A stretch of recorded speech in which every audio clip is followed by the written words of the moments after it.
Hey guys, so today is day 9 of Road to Grandmaster. Alright, and in today's chess video, I'm gonna analyze 3 game, right, of the tournament recently, Freestyle chess, right? It's chess 960, right, also known as Fisher Random.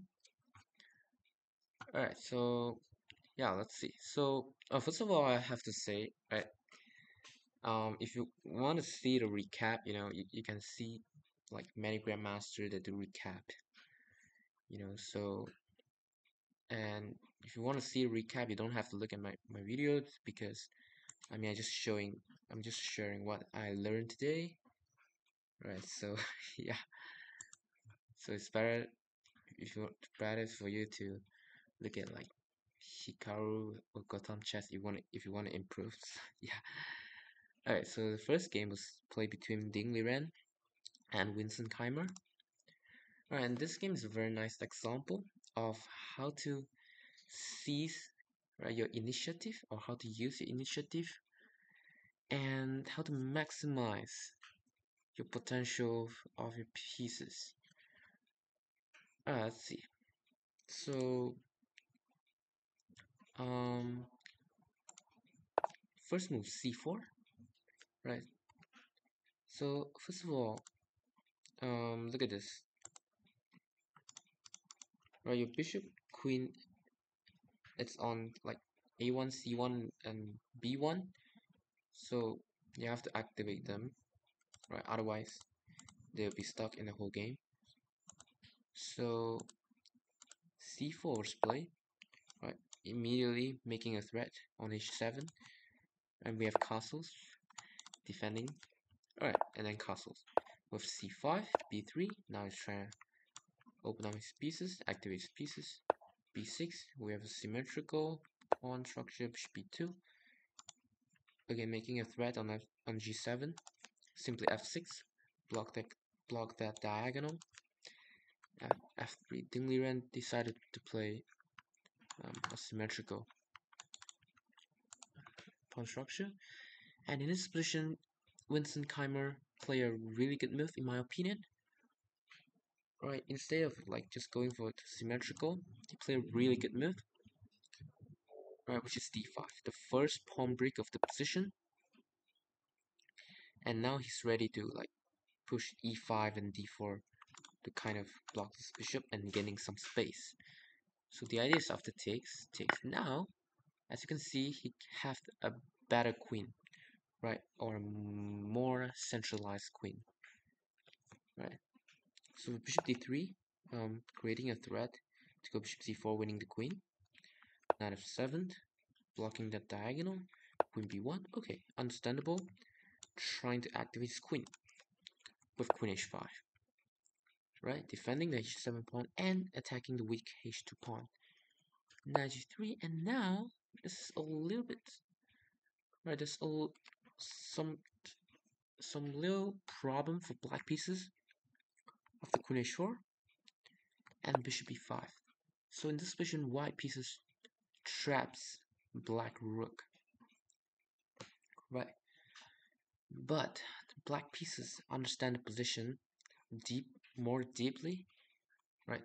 Understand this position deeper, and yeah. So in this position, he decided to play bishop takes g3 to weaken white king side's position. Takes with queen takes, and now there's some threat like bishop h3, although it could be easily defended, right? So we have knight f2 defending that, and now e5. So as you can see, he first weakened the king side position, and now he put all his pawn on the dark square, right, to make this bishop maybe a little bit weak. Sorry, not weak, a little bit like being restricted. So with knight e4, and finally bishop takes e8, rook takes e8, and now as you can see, so it's a different color bishop. White is ahead in material, but look at this. The white king is a little bit weak, and black have a better pieces. Right, he have a better queen. He have more space. Right, he also have the center, and this is different color bishop, so it's very good for attack. And now black's ready to play some move like f5, getting more space and start to attack. So with e3 was play, and now knight e6, improve his pieces, knight f2 was play, f5. So white's offer an exchange of the queen. Of course, black declined because, like I said, you're down in material, you want to attack, and you have a better pieces. So with knight h3, maybe kind of like prevent knight g5 because you want to trade more pieces. And now black pieces improve his bishop on b7 now. Looking at this very strong diagonal, aiming on g2. But okay, now there's f3 pawn like blocking this diagonal, right? So which is not that clear, but it's actually like there's some way to like break this f3 pawn. So let's see. So look at this. Black has one rook, white has two rook, right? So that's mean if you can't like use your rook, then like what is your material advantage? So you have to use your rook. And you look at this, all the white pieces is a little bit don't know what to do. Look at this. Right, so in this position, Ding Liren played d4, which could be understand. You want to open up the position, open up the rook, right? Right, trying to open up his pieces, open up the position, because his pieces like don't know what to do. So with d4, and now Winston played knight g5. Right, however, no one can deny black's initiative. Look at this. Right, so blacks do have some compensation for the material, for the exchange, so it's still not clear. Knight g5 with knight takes, and now there is some threat with knight takes f3 already. And Ding Liren played d5, just sacrifice the pawn. Right, you could play some king f2, but like I say, there is some way to break this f3 pawn, break this pawn chain. How? You want to make some pawn break, so with e4. And now suddenly it turns to black favor, to attack. Look at all black pieces. It's really active, eyeing on the king. So in the game d5, like black pieces could have taken d5, of course, but Vincent Keimer played better move, which is e4. Right, just breaking through right away. Right, use his pieces. Right, and then right, the engine best move is actually f4 to lock the position, but it allow black pieces to win back the material, and of course black is gonna win the game. After taking the d5 pawn, he's actually up 2 pawn, so black's actually just better. Well, in the game, f4 is not play. Ding Liren play e takes, f takes e4, and now the rooks join the attack. Now the rooks want to go to the g4 or h4 and just keep attacking on the white king. So with rook d1 defending d5 pawn, now knight h3 check with king h2, and now Winston Keimer played queen d6 check, and actually in this position there's an immediate win, right? Right, of course in this position any move wins, right? So yeah, of course, and also it's a rapid game, so you cannot expect like 100% accurate. So yeah, the move here is rook h4, just immediately aiming the king. Right, if it takes, then queen g4. It's just winning. There's no way to stop. Yeah, to stop taking black pieces taking on h3. All of your pieces disconnected. They can't defend h3. And after rook h4, let's say you play some g3 and just mate in 2. Right, so rook h4 is actually winning, but queen d6 checks, of course, is also winning. With g3, of course. If they go on h3, then rook g4, just checkmate. Literally checkmate. It's unstoppable. Right, it's force mate. And if you go king h1, again, it's also almost checkmate with knight f2 check. King g1 and knight g4. So rook takes, check, check. And now the bishop joined the attack. And now just game over. King e1, queen g1, and we take the rook. Sorry. King e1, queen g1, and we take the rook, and just completely winning. g3 was played. Okay. Knight g5. Now we're attacking on e3 with threatening queen h6 check, or rook takes f5. If you defend the e3 pawn, then rook g4 again. We attack the g3 pawn, so rook takes f5, check, takes, attack the g3 pawn. Now white's trying to do some counterplay.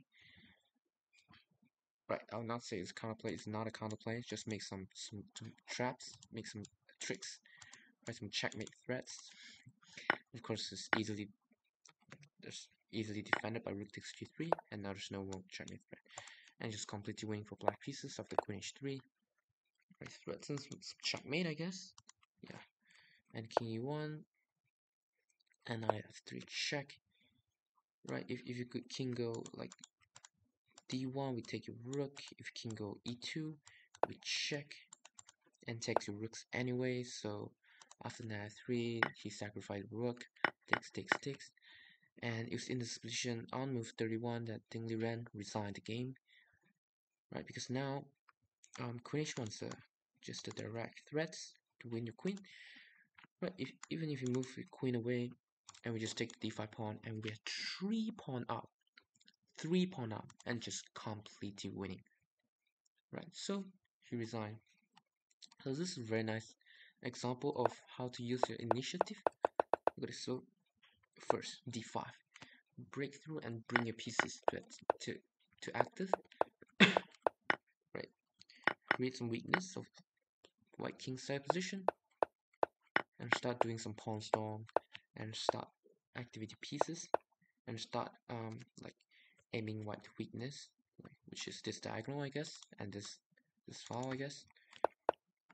Yeah, just and then again breakthrough. Yeah, and then that's how you win the game. Right, so that's the first game. So let's look at the second game. Alright, this game was played by Nordibek up to Sacharov versus Magnus Carlsen. Well, just give me some second. My internet connection is not stable. Alright, there we go.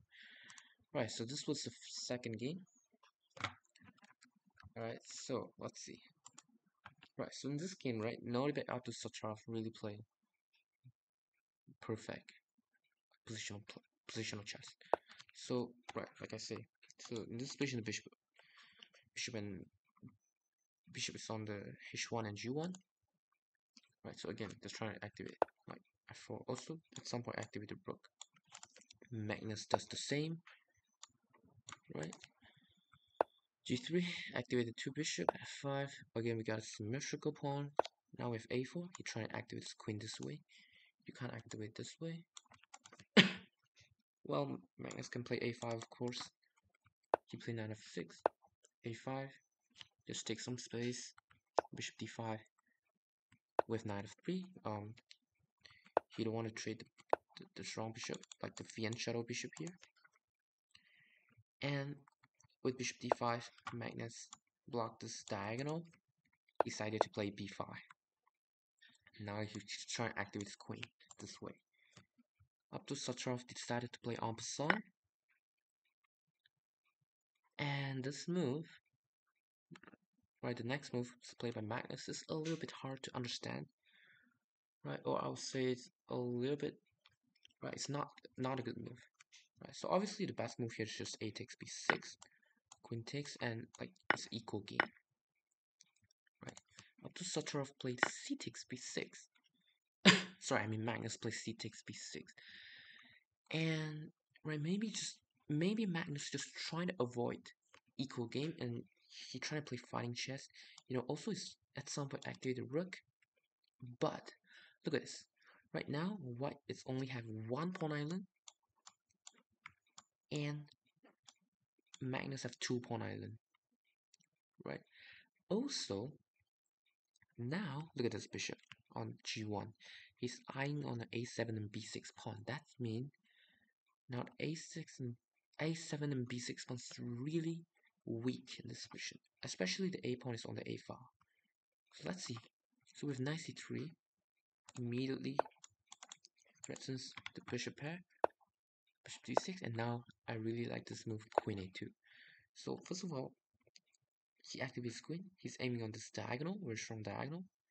Of course, this diagonal is doing nothing. Okay, and now right, the main idea is he trying to do rook a1 and immediately attack the weakness with queen b7 and now rook a1. Just trying to attack the a6 pawn. Now you have to move the pawn with a6, and now the b6 pawn becomes a little bit sensitive. Also, you can't activate your knight that easy because your knight is tied down to defend the a6 pawn. So it's a little like it's going a little bit bad. Like something go wrong for Magnus' position here in the opening.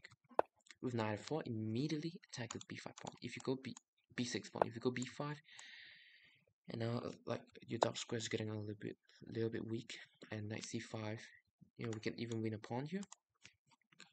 So Magnus decided to give up the bishop pair. So, and now it's already goes to white's pieces favor. First of all, he has the bishop pair.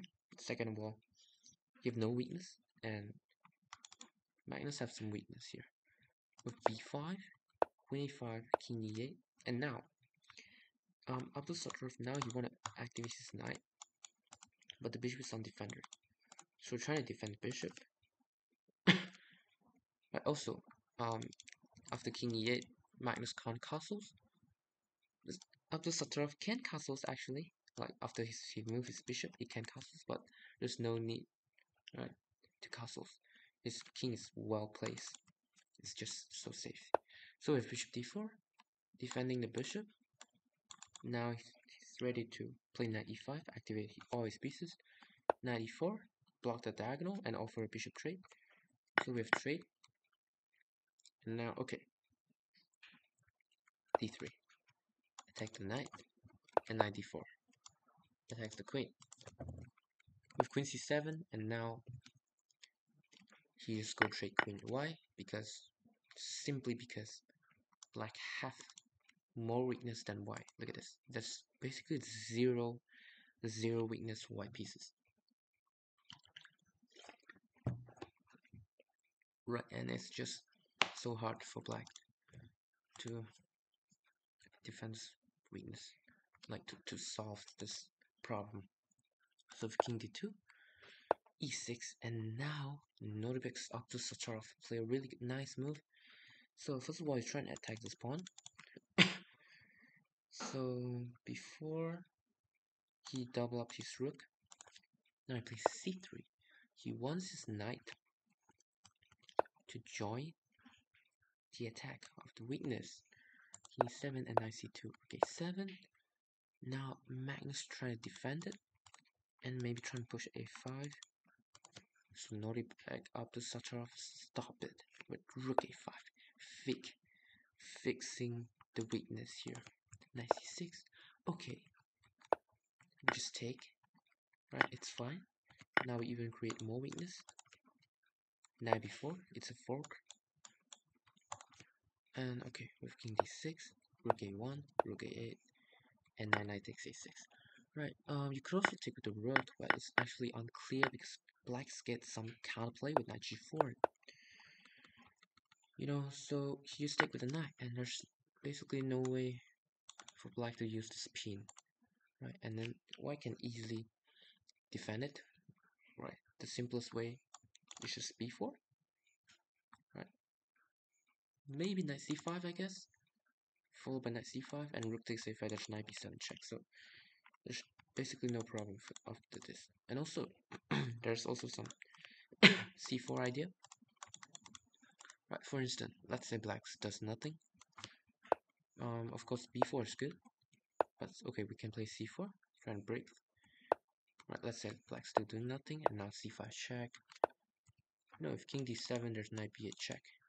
It's a discover check, and we win the rook. So you have to go king e7, and now simply knight b4. If you take my rook, there's a fork here. So white's just up another pawn and just completely winning position. In the game of the knight takes, Magnus play knight g4, and now the tricks is he play knight h1 to attack the weakness here. Right, with takes, and maybe right the rook and pawn in game is the best drawing chances for Magnus, right? Basically, because rook and pawn in game is a little bit tricky, right? But of course, it's just winning in game. Right, so we have h5, trying to open up this and then exploit the weakness here. We have takes, and then this makes Magnus pawn structure even worse. Now there's 3 pawn island. Takes, rook a2, king c2 defend the pawn, rook a7, now e4 just takes more space. Rook e3, and now I play rook h3. Just defend the pawn, and now Magnus trying to do some counterplay. What kind of counterplay? You'll see. So first of all, what its white plans here? First of all, his rook is tying down to defend his pawn, so he have to bring the king. So the plan is to bring his king to f3 and try to play rook h5, rook h6 to attack these weakness.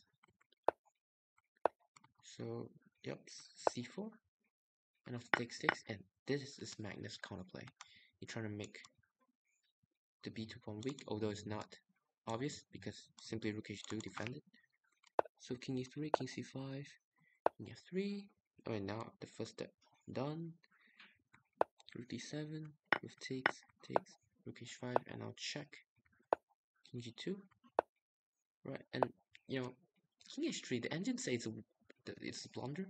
The best way is actually king e2 after rook takes g2, rook takes f5, something like this. Right, but I mean, it's a rapid game, you know, and for human king h3 is just very normal.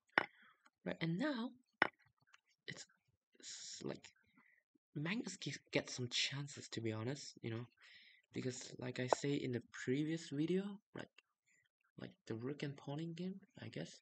So I say that when you're defending a worse ending, you have to trade more pawns, So Magnus did trade more pawn in this position, and now Magnus gets some little chances because the c3 pawn is weak, and you can just take that c3 pawn with rook c2 and just take, and you get a passer. Maybe Magnus gets some chance. In fact, Magnus do have some chances.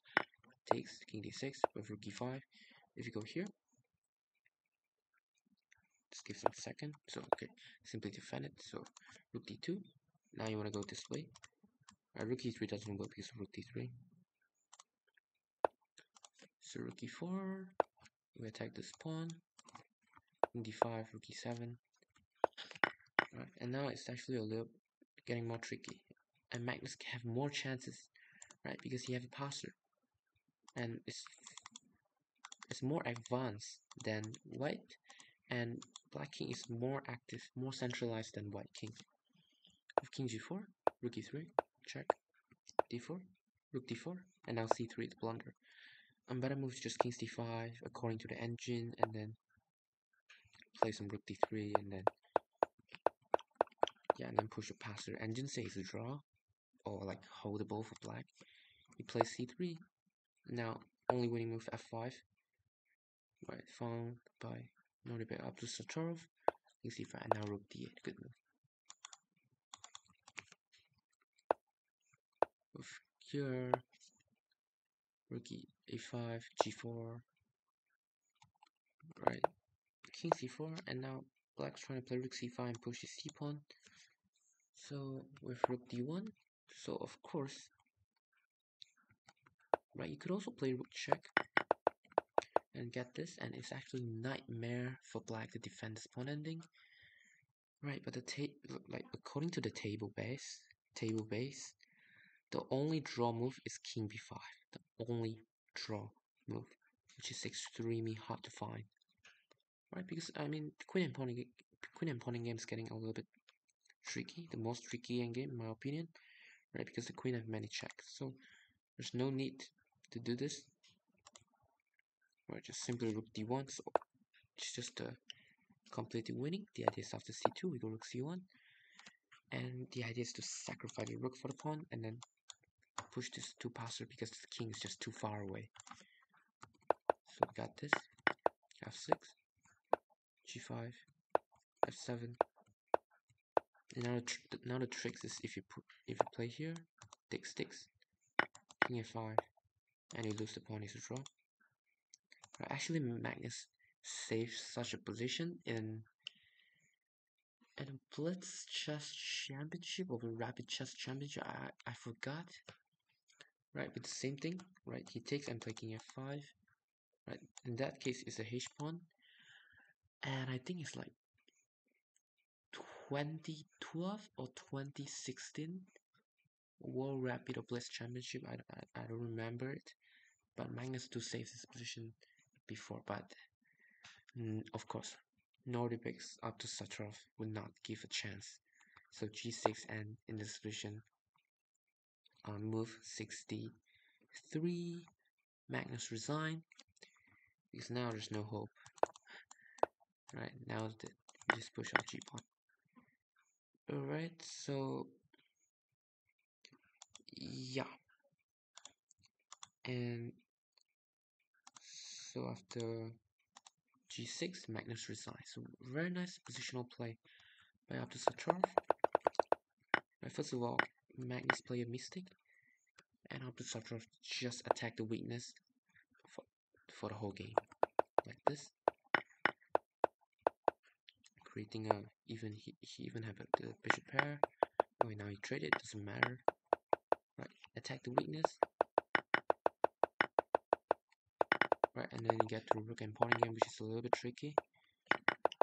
And some points, Magnus still some chances. Right, actually Magnus do get a chances to draw. Right, Magnus have very great chances to draw this game, but I mean it's of course very easy to play as white pieces, and then Magnus blunder, and then he just wins this game. A very good game played by Saturov. So let's go to the last game we analyzed today. So it's played by it's played by Fabiano Caruana versus Gukesh Delmaraju. Right, let's see. So first move start c4 with e5. It's kind of like English, right? Or reverse Sicilian. b4, yeah, right? Trying to activate his bishop first with knight f6, knight here, d6, b5, trying to gain some space. Castles, e3.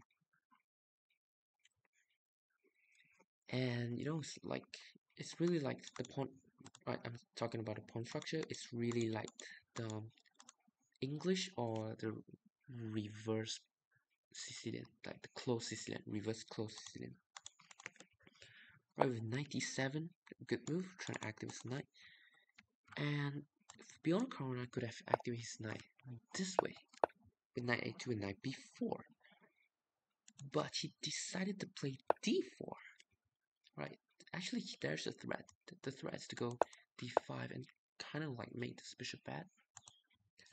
But it allows e4, and that gives Gukesh some space advantage and block his own bishop. So now it's actually suddenly it become a reverse French defense. As you can see, the pawn structure here is a reverse French defense with a4 and now c6. Good move, trying to break through and trying to play his bishop on c7. You know, in the French defense, or when you play against the French defense, imagine in the real French defense, right? Imagine a bishop on d3.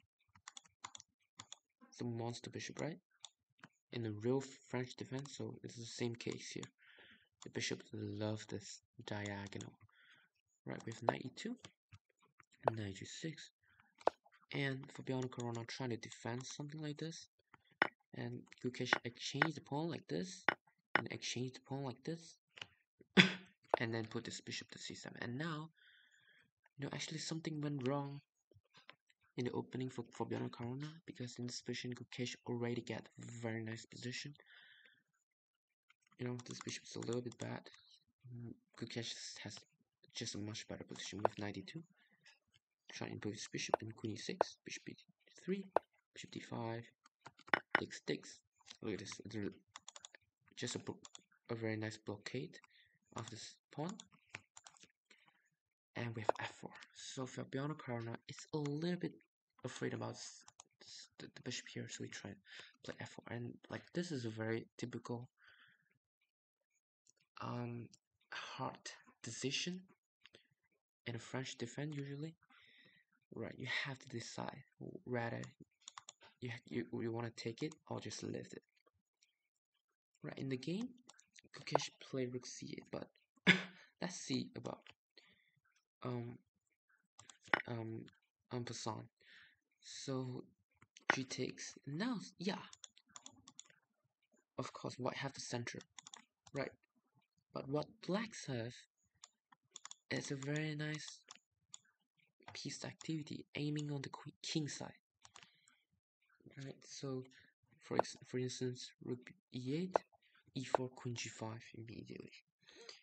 And if you're trying to activate your bishop here, then now knight h5, right? Just putting many pressure on your king side, on g3 and on f4 also. And let's say I play e5, and now just a very nice blockade on d5. Your bishop is very bad here. But okay, Gukesh decided to play rook c8 here with 92, right? Because the knight is not doing well there, so he's trying to like reroute or switch the side. With knight e7, excellent move, right? Aiming on those d5 and f5 square. Those are very nice blockade and weak square with rook b3. And in this position, Gukesh played queen e6. Perhaps the best way is to play rook e8 and after queen b1, let's say, and he played knight f5. He have a very nice dominance of the game, and he have some plan like h5, h4, just strengthen this knight on f5. But in this position, with this move, Fabiano Caruana appreciate the narrow window of opportunity, right? So you guys can guess what is Fabiano Caruana next move. Right, in this position, Fabiano Caruana has one chance to sort of like free up his pieces. Right, of course it should be a sacrifice, to kind of like free up his pieces, because after 95, if he allow 95, his pieces were really bad. He can never activate his bishop. So as to say, if you have one shot, do not miss your chance to blow. This opportunity comes once in a lifetime. So the move here is d5. A great move, I would say. Of course, black is still better, but you have to play it. Otherwise, your position is just gonna be worse, and even worse, and you're gonna lose the game slowly but surely. Right, so with d5, he's kind of like freed up his bishop and make some room for his knight to d4 square. Yeah, so it's like a positional pawn sacrifice. Of course, black is still better. So let's see, if queen takes d5, obviously it's not a great move. You allow bishop takes f6, and knight c3. So let's see if perhaps 95, knight f takes d5 is the way to go. It's the best way to go, because you defend this c6 square, and you make some room for your queen to go g6, a very active, like a quite active square. But in the game, knight e takes d5, and after knight d4, Fabiano Caruana have a c6 square. Right, so it's getting a little bit tricky with queen d7 and now queen g3. Good move. So immediately after this pawn sacrifice, he's trying to put some pressure. After this, he's trying to improve his pieces. Right. So with rook e8, knight c6, bishop d6 excellent move. Trying to go bishop c5. Alright, aiming this weakness. Knight c4, bishop c5, and now h3. Just prevent knight g4 perhaps. Attack this weakness. Right, and also make some room for his king. So with king f8, which is not a great move. Yeah, but it's understandable because it's also reasonable because you're trying to step out of like white's white's aiming on the king, right? To try to stay off of the g file, right? But again, I'm not sure the king on f8 is like very safe because again it's also exposed on this diagonal, right? But in this position there's a bishop on c5, so still not clear. Right? Perhaps the best move is just a6, right? Breaking this pawn and trying to like shake this knight a little bit. But king f8 was played in the game, and now Bjorn Karona played rook e1, and again a6 still possible here, but I mean, right, in this position that there's quite low in time, so I mean the best practical chances, in my opinion, just take on c6, right?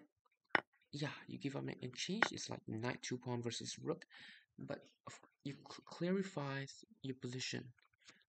You have a better pieces, and you just avoid, right, some dancing knight there. You know, just avoid the chance of white pieces. So, he played queen f5.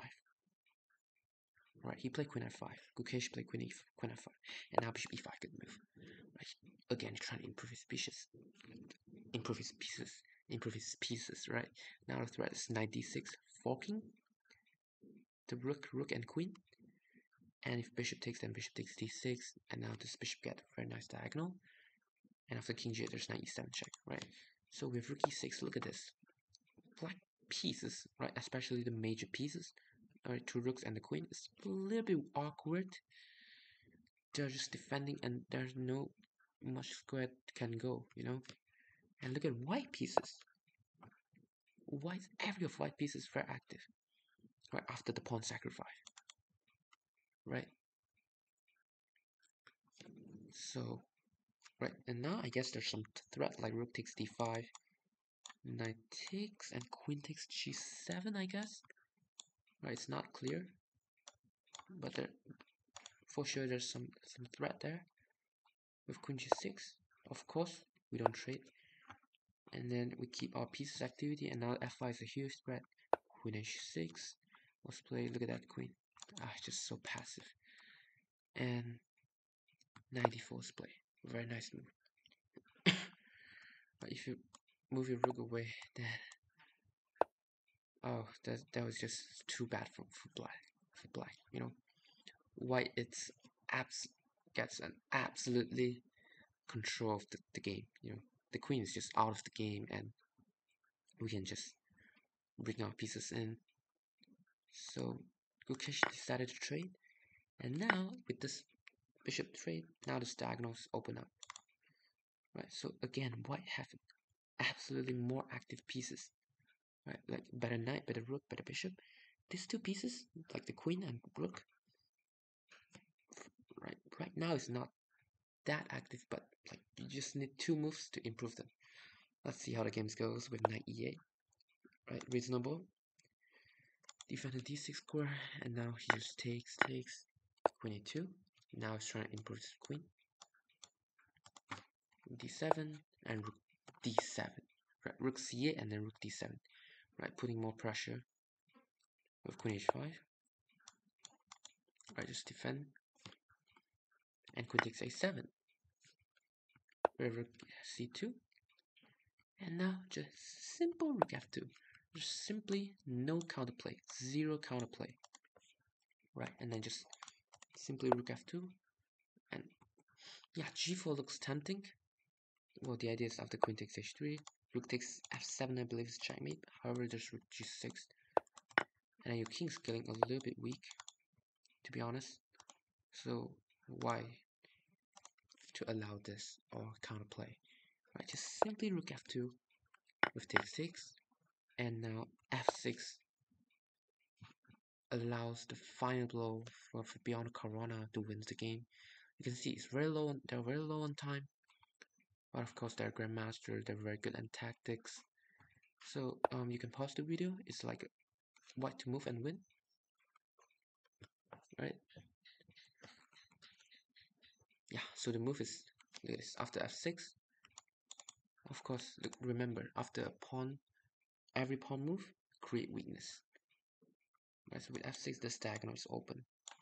So check, forcing the king to g8, and just queen b3, pinning the rook. And now next move, just want to play queen takes e6.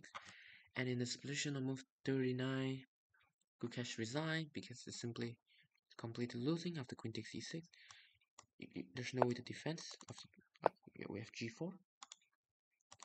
So it's simply no way to defend and just completely waiting for white pieces.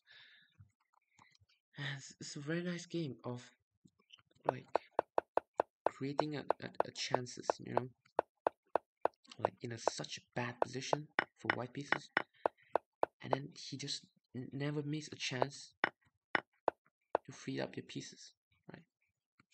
Never miss a chance to improve your piece position. I'll not say improve, I'll just say like, because like instead of just wait and die, he trying to do something, trying to improve all your pieces. Great. So after 95, of course, bishop's so bad there.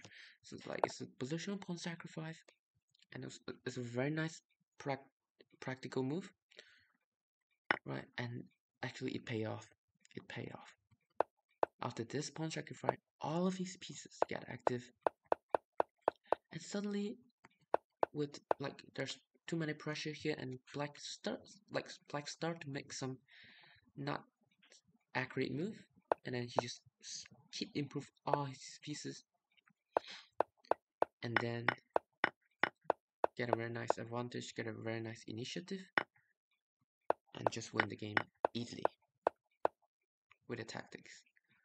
Yeah, yeah. I mean, this is just like strategy lead to tactics, right? Something like this. But if not f6 not played again, black still better. I guess there's some threat like g4 in this position.